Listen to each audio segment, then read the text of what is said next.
নমস্কার বন্ধুরা, গীতা রান্নাঘরে আবার একটা নতুন পর্বে সবাইকে জানাই স্বাগত। আজ আমি কিছু কাঁচা আম নিয়ে চলে এসেছি। কাঁচা আম প্রায় শেষের পথে, এখন একটা একটা করে গাছে আম পাকা শুরু হয়ে গেছে।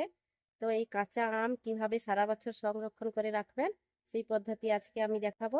তো কাঁচা আম শেষ হওয়ার আগে এইভাবে যদি আম সংরক্ষণ করে রাখেন তাহলে সারা বছর এই আমটা যখন খুশি তখন নিয়ে খেতে পারবেন।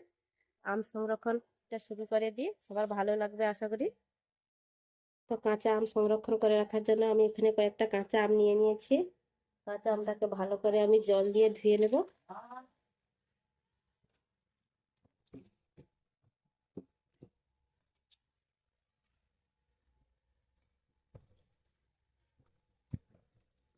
আমের গাটাকে ভালো করে এইভাবে পরিষ্কার করে নেব, একটু এইভাবে নোংরা থাকে, জলে ধুয়ে এইভাবে পরিষ্কার করে নেব।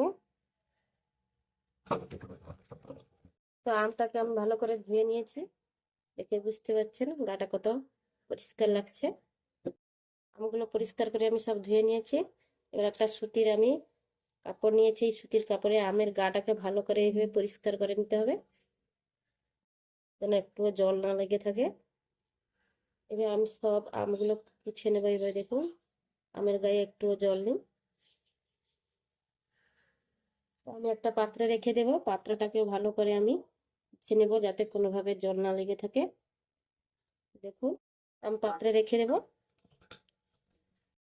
এভাবে সব আমগুলো আমি ভালো করে পরিষ্কার করে পুছে নেব যাতে একটু না জল লেগে থাকে।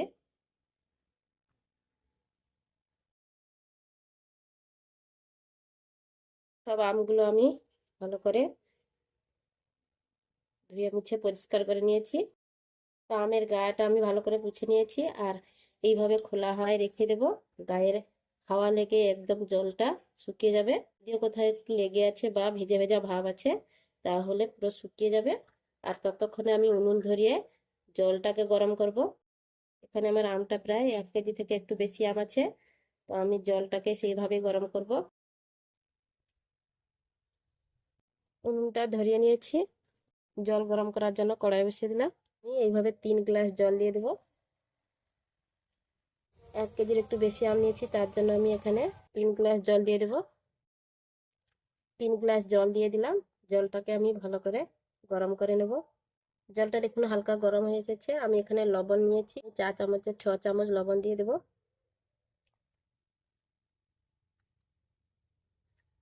2, 3,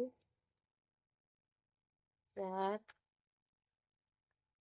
5, 6, 6 চামচ আমি লবণ দিয়ে দিলাম। জল আর লবণটাকে ভালো করে ফুটিয়ে নেব।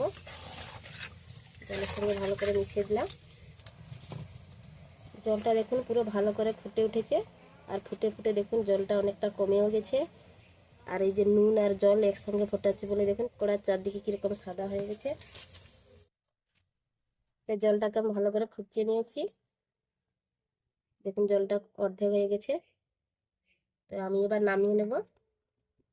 আম সংরক্ষণ করার জন্য এই গরম জল কখনোই ব্যবহার করবেন না, তাহলে আমটা পুরো নষ্ট হয়ে যাবে।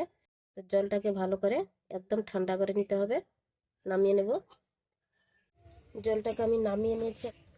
জলটাকে একটা পাত্রে ঢেলে নেব। আমি জলটা ঢেলে নিয়েছি। এই জলটাকে ভালো করে ঠান্ডা করে নেব। তো জলটা দেখুন একদম ঠান্ডা হয়ে গেছে, দেখে বুঝতে পারছেন লবণটা পুরো নিচে বসে গেছে। আর জলটা দেখুন একদম ঠান্ডা, আমি হাত দিয়ে দেখাচ্ছি একদম ঠান্ডা হয়ে গেছে। এইরকম একদম ঠান্ডা করে নিতে হবে। তো জলটা আমি পুরো ঠান্ডা করে নিয়েছি। দেখুন আমের গায়ে যে জল জল ভাব ছিল, ভেজা ভেজা ভাব, সেই ভেজা ভেজা ভাবটা নেই, একদম শুকনো হয়ে গেছে।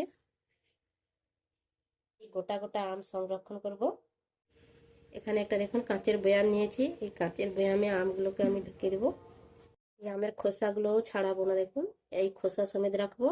এই আমটা এইরকম ভাবেই থাকবে, এই খোসা যেরকম সবুজ আছে দেখতে সুন্দর লাগছে সেরকমই থাকবে। আর এই আমের ভিতরে যে কচকচে ভাব, কাঁচা আমের যে একটা কচকচে ভাব থাকে, কচকচে ভাবটাও থাকবে। ওগুলোকে বয়ামে আমি ভরে দেব। গোটা গোটা আম আমি এইভাবে সংরক্ষণ করব। যখন গাছের কাঁচা আম সরে যাবে তখন, আর এইভাবে যদি সংরক্ষণ করে রাখেন তাহলে যখন মনে হবে তখন এই কাঁচা আম দিয়ে যে কোনো রেসিপি তৈরি করে খেতে পারেন। দেখুন এই যে জলটা নিয়েছি, এই আমের মধ্যে আমি এই জলটাকে দিয়ে দেব। তো আমি এখানে দেখুন জলটা অর্ধেক করে নিয়েছি, আর এই জলটা দেখুন আমের মধ্যে দিয়ে দেব, আমটা যাতে এই জলের মধ্যে ডুবে থাকে। পুরো আমার জলটা ঠিক হয়ে গেছে। আমটা দেখুন পুরো জলের মধ্যে এইভাবে ডুবে থাকবে।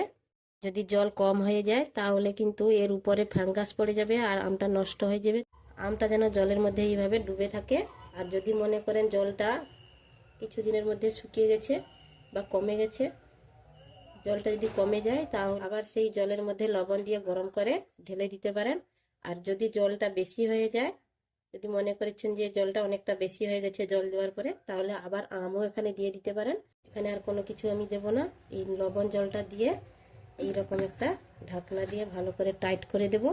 টাইট করে দিয়ে রেখে দেব একদম শুকনো জায়গায়।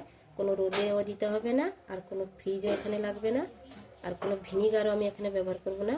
ফ্রিজ, ভিনিগার, রোদে দেওয়া ঝামেলা ছাড়াই আম সারা বছর এইভাবে রেখে দিলে খুবই ভালো থাকবে। কোনোভাবে না আম নষ্ট হবে না, কোনো রোদে দিতেও হবে না। তো ফ্রিজ আর ভিনিগার ছাড়া আমার আম সংরক্ষণ করা হয়ে গেল। আমটা আমি একটা শুকনো জায়গায় রেখে দেব, আর এই আমটা আমার সারা বছর এইভাবে থাকবে। তো এই কাঁচের বয়ামটাকে ভালো করে টাইট করে রাখতে হবে, কোনোভাবে যেন বাইরের বাতাস ভিতরে না ঢুকতে পারে বা ভিতরের বাতাস বাইরে না বেরোতে পারে। আর একটা কথা বলি বন্ধুরা, এই আমটাকে কখনো এঁটো কাপড়ে বা বাসি কাপড়ে হাত দেবেন না, তাহলে আমটা নষ্ট হয়ে যাবে। সবসময় এটা খেয়াল রাখবে যে আমটাকে কোনোভাবে এঁটো কাপড় বা বাসি কাপড়ে হাত দেবেন না, তাহলে দেখবেন আমটা সারা বছর এইরকম যেরকম রেখেছি সেই রকমই থাকবে। তো বন্ধুরা, কাঁচা আম শেষ হওয়ার আগে আমি যেই পদ্ধতিতে আম সংরক্ষণ করে রাখলাম, এইভাবে একবার সংরক্ষণ করে দেখবেন, সারা বছর আম খুবই ভালো থাকবে, একদম নষ্ট হবে না। আর যখন ইচ্ছে মনে হবে তখন বের করে নিতে পারবেন, যে কোনো রেসিপি বানিয়েও নিতে পারবেন। একবার হলে এইভাবে কাঁচা আম সংরক্ষণ করে রাখবেন, দেখবেন খুবই ভালো থাকবে। আর আমার এই কাঁচা আম সংরক্ষণ পদ্ধতিটা যদি বন্ধুরা ভালো লাগে তাহলে একটা লাইক করবেন আর কমেন্ট করে জানাবেন আম সংরক্ষণ পদ্ধতিটা কেমন হয়েছে। আর বন্ধুদের সঙ্গে শেয়ার করবে, আর আমার চ্যানেলটাকে সাবস্ক্রাইব করে আমার পাশে থাকবে নতুন নতুন ভিডিও পাওয়ার জন্য। তো বন্ধুরা, আজকে এই পর্যন্ত, আবার আসবে একটা নতুন ভিডিও নিয়ে। সবাই ভালো থাকবেন, সুস্থ থাকবেন।